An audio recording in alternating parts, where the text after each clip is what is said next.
that all of you by now know that are in the LIFEWAVE community, that we put a tremendous amount of time and money into clinical studies so that when we make a claim about our products, you can rest assured that there is clinical research that we're doing behind all of this. And we are way above 80 clinical studies now that we've done over the last 20 years to substantiate and validate our products. And this would not be possible without an amazing group of scientists and medical doctors that it is an absolute privilege and honor for me to work with. These are some of the best scientists in the world in their field.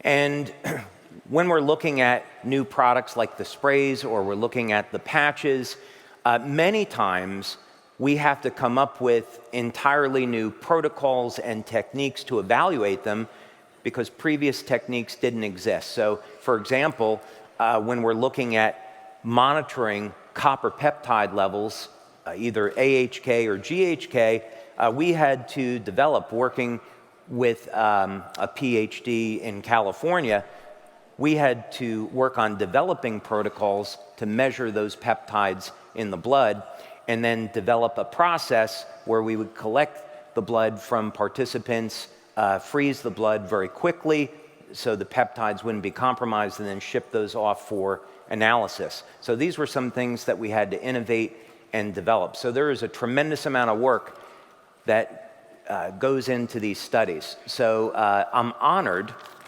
now that I get to introduce one of the scientists that we work with who's going to share some discoveries that we've made about our products with you. So Dr. Caitlin Connor, and I need an entire page because her list of accomplishments for a young woman is unbelievable. Dr. Caitlin Connor holds a bachelor's degree with a dual focus in political science and anthropology, a master's degree in acupuncture and oriental medicine from Arizona School of Acupuncture and Oriental Medicine, and a doctorate in acupuncture and oriental medicine from California Institute for Integral Studies, American College of Traditional Chinese Medicine. Dr. Connor's research training began in high school in a special program at the University of Arizona, where she was mentored by Dr. Gary Schwartz at the Laboratory for the Advances in Consciousness and Health in the Department of Psychology. Dr. Connor was the ICEAM 2011 gold medal winner of the Rustum Roy Emerging Scientist Award for undergraduates. And 2014, the Bernard Grad Emerging Scientist Silver Medal winner for graduate students. Now, this to me always blows me away. She was at the University of Oxford, and Dr. Connor has recently completed her training there in health sciences research. And out of 20,000 people that applied for a research program, she was selected out of that 20,000, and only 20 people made it into the program. That is impressive. She is board certified through the American Alternative Medicine Association. She's an assistant professor at the Ikame University in the Department of Complementary Medicine, and she's a principal investigator and member of the award-winning team at Earthsong's Holistic Consulting. So please stand and give a warm LIFEWAVE welcome to Dr. Caitlin Connor.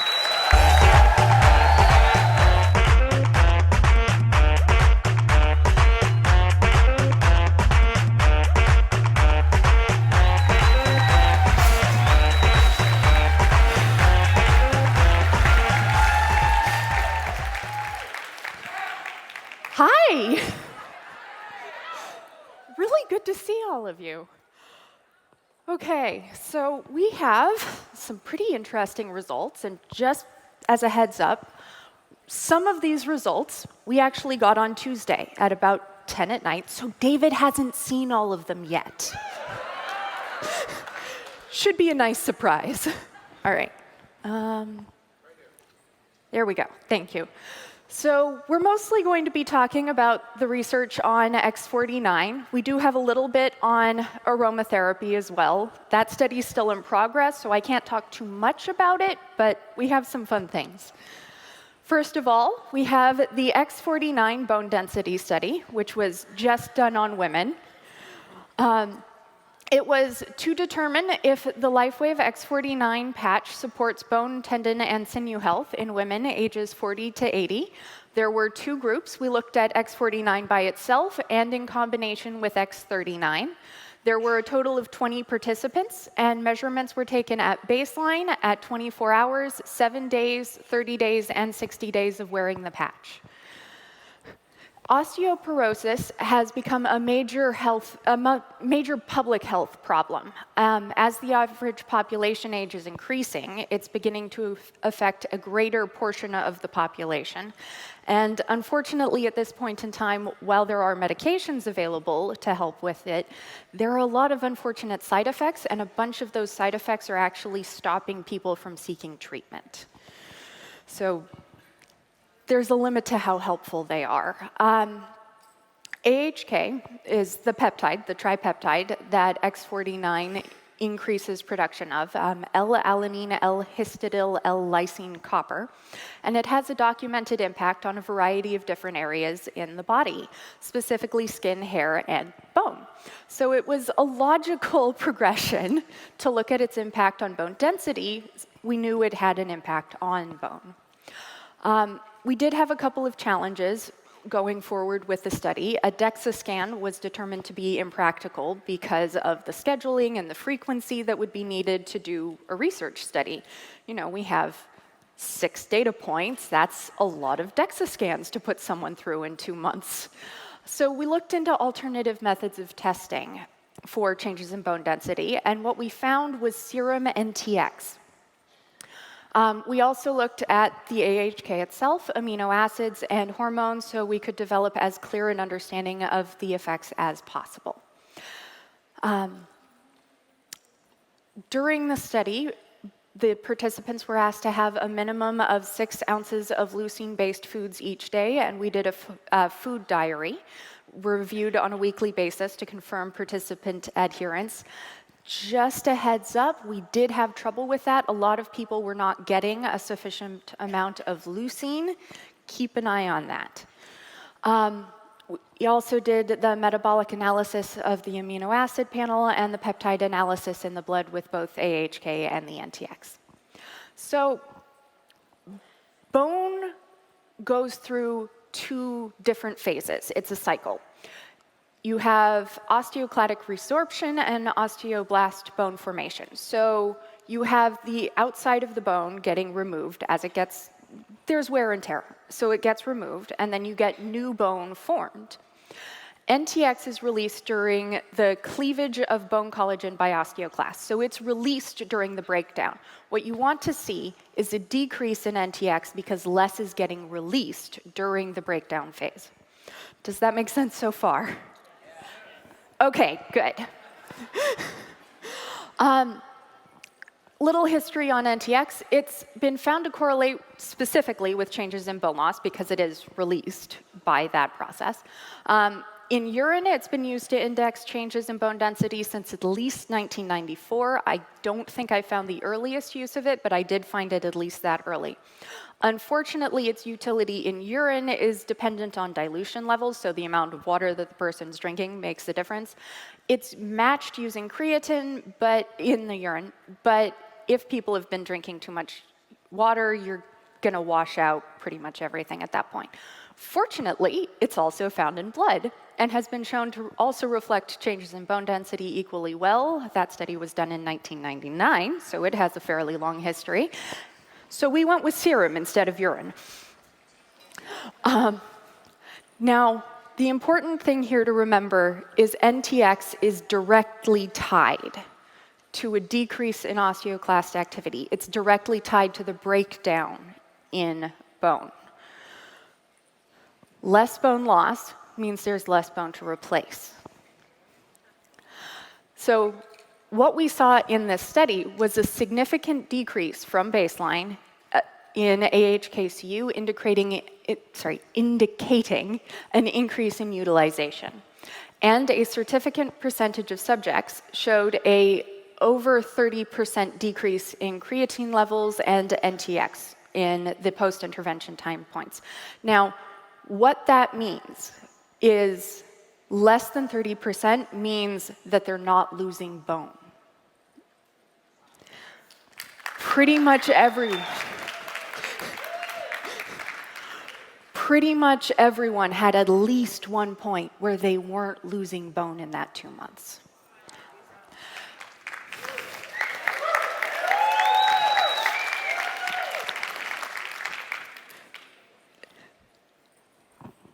Yeah, maintained bone density better. We also saw a significant decrease in hydroxyproline at all of the post-intervention assessment time points, and it's mostly used as a diagnostic marker in bone turnover. We weren't even looking for this. It was just in the amino acid panel. The combination of these points strongly suggests that in this study, X49 decreases the breakdown of bones during the cycle of bone repair. Now, there is a slight challenge here, which is how long the actual cycle is. It's significantly longer than 2 months. We didn't get the whole snapshot. In addition to the direct bone results, we saw 14 amino acids change production levels at significance over the 60 days. And they were distributed between the catecholamine, serotonergic, glutaminergic, and transsulfuration and histidine pathways. So they're pretty much in every pathway. They're not focused. They're having a very broad effect. Now, a couple of important points. This first one's just fun. We had 3 individuals in the study who actually did have density scans during their participation in the study. Now, these are multiple years apart. They're standard scans. They did show a slowing of bone loss and an increase in bone density in areas that had previously been compromised. They are multiple years apart. It's possible that's due to other things. But it's really cool. Thank you. Do keep in mind, this is a wellness product. It's not a medical product. However, it does have significant potential to be used as a support to bone health. It's also important to repeat the study is both a double-blind, larger sample size, longer duration, especially given the length of the bone cycle. Doing one that's the full length of one would be really, really cool because we could figure out all of what's going on during the different stages. That would take a while, though. But if you could monitor the whole process, that would be awesome. So, men's strength study. This is the part we got on Tuesday. So we were looking at whether or not the LIFEWAVE X49 patch supports muscle growth and physical fitness in men ages 40 to 85. We had 2 groups, again, looking at X49 by itself and X49 in combination with X39. Again, we had 20 participants, and measurements were taken at baseline 24 hours, 7 days, 14 days, 30 days, and 60 days of wearing the patch. And AHK has, a broad variety of impact in the human body, including on muscle, so it seemed like a logical trend.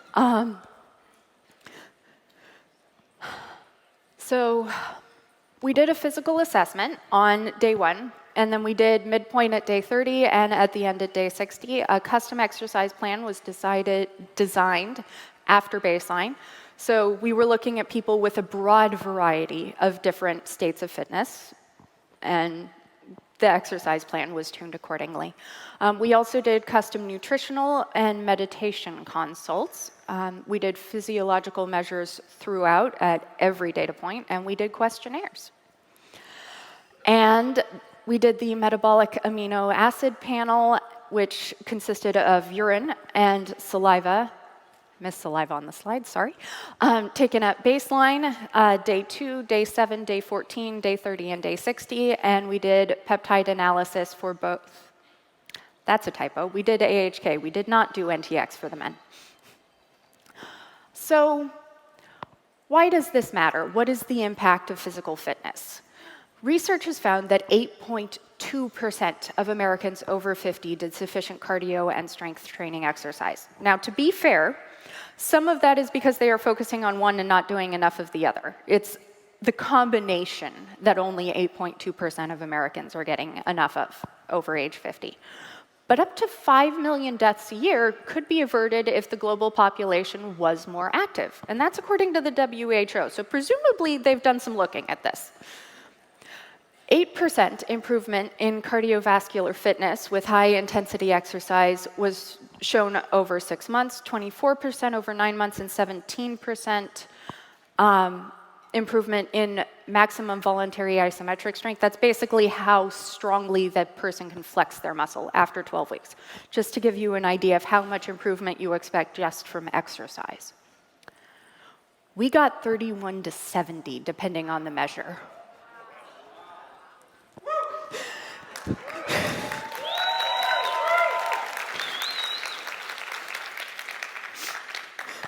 It had an impact.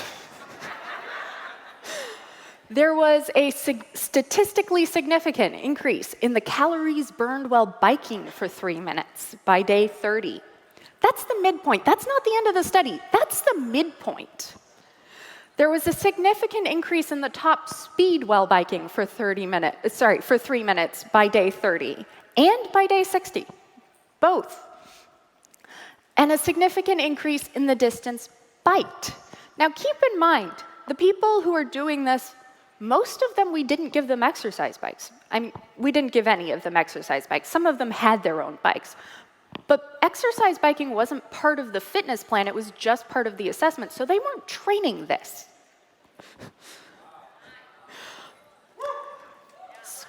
Thank you.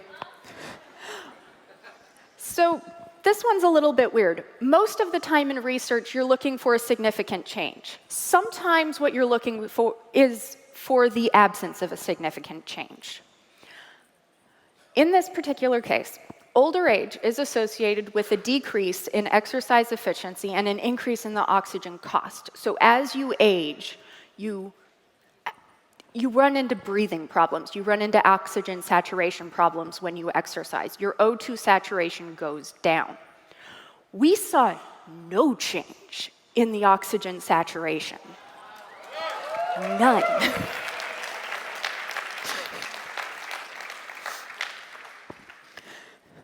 So, specific exercise outcomes on things that they were actually working on. I've talked about p-values before. Can you guys stick your hands up if you've heard those? Okay, so most of you haven't. P-value is basically how likely this is to have happened randomly and not be because of the intervention. So what you want is a p-value that's less than 0.05. Smaller is better because it's more likely that it's due to the intervention and not something else. Look at those zeros.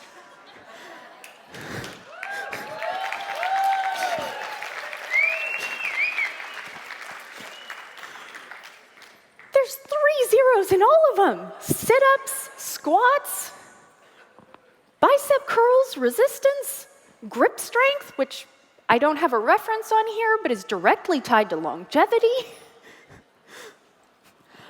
Okay, on aromatherapy, this is risks after 1 month of the application. As you can see, there are no adverse events, at least on these 2 people. There are more people. So far, we haven't seen any, but I'll keep you posted. Early data at this point in the study. Again, it's not done yet, so we'll see continuing. But so far, it does appear to increase the sense of vitality. It makes people feel better, more positive during the day. It's easing them into a relaxed state so that they can fall asleep more easily, and it seems to be easy to use. So far, that's all of the comments I've gotten.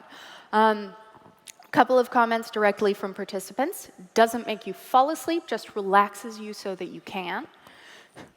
On the morning one, didn't make me wired, I just got more things done. I thought that one was fun. This particular person wakes up in the middle of the night. I'm sure a lot of people run into that. I've started running into that. It's not fun. And they reapplied it the first time. They haven't continued doing that. Study design. But they reapplied it when they woke up in the middle of the night, and they could actually go back to sleep. Turns out that helps with sleeping. It smells great. Smell isn't overwhelming. A lot of aromatherapy products are too strong. This one wasn't. And we have a bunch of references. Thank you.